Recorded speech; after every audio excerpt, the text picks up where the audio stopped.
মতো কেউ ধনী নাই, সোনার খাটে শুয়ে আছে সুখ আর সুখ। শালা হুন্দি যাবার মধ্যে মাটি মধ্যে হয়ে দেখে সোনার ঘাট চলেছে। ওঠ ওঠ শালা ওঠ। ঘুম দাই নষ্ট করে দিল। এই তোর সাহস হয় কি করে পুষ্পা গায়ে আদেশ? না বস, ভুল হয়েছে। আপনি মাটির মধ্যে হয়ে আছেন তো, সোনার ঘাট করতে আছেন তো, এই জন্য। চল মিশনা যাইতে হইব।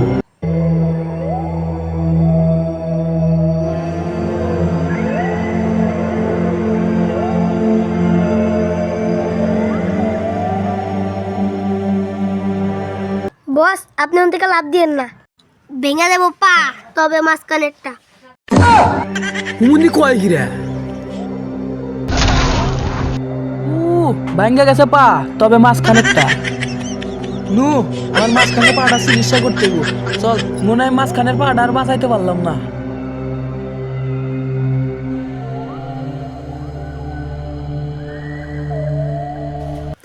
হ্যালো কাটাব্বা রাজা, হ্যালো বল।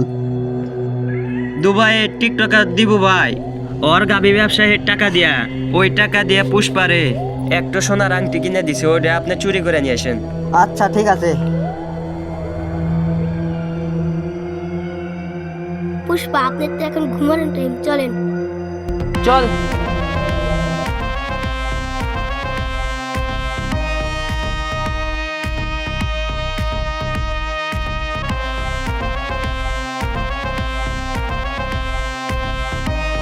এই বালিশ ঠিক কর।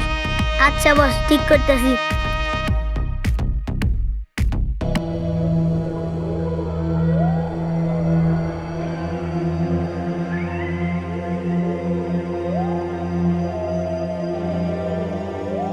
আর টিপতে টিপতে মতো আসি।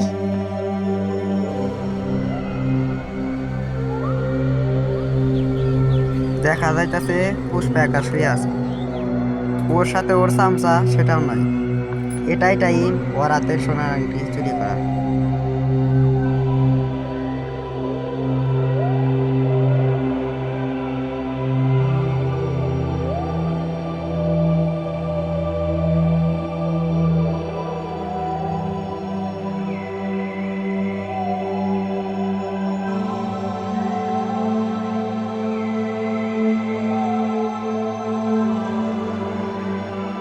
পুষ্পার আংটি কই গেল? পুষ্পা বাবু, তাড়াতাড়ি ওঠেন ওঠেন ওঠেন। কি হয়েছে রে? আপনি রাত বেলা তাকান। কে আংটি নিল কেডায়? বস, আমি উইথপার গেছিলাম, এসে দিয়ে আংটি নেই কে।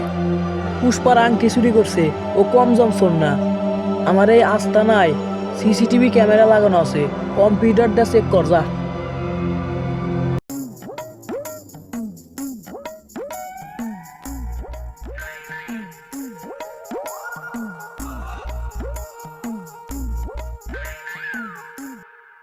আমার সিসিটিভিটা চেক করে দেখলাম, আমার আংটিটা রাজেন্দ্র কুমারের ভাই নিছে। রাজেন্দ্রর বড় ভাই, ওকে তো ছাড়া যাইব না। চল ওরে ধরতে হইব।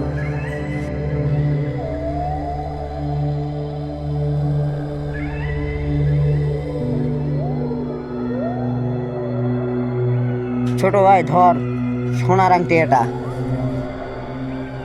চলো বড় ভাই, এটা রেখে দিই।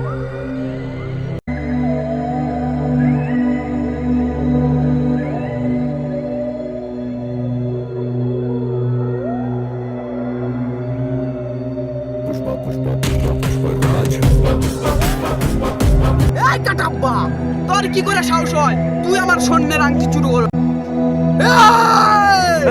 এই পুষ্পা, গলা নামায়া কথা ক। এই কাটাব্বারে তুই চেনস নাই? তোরে দাও দেয়া কাইটটা কুচি কুচি কইরা কটা চামচ দিয়া খাইয়ালাম তোর। আংটি দিবি না কবরস্থানে যাবি? ওই পুষ্পা, তুই আমারে মরণের ডর দেখাস, পারলে আংটি নিয়ে যা। এই নিয়ে আয়।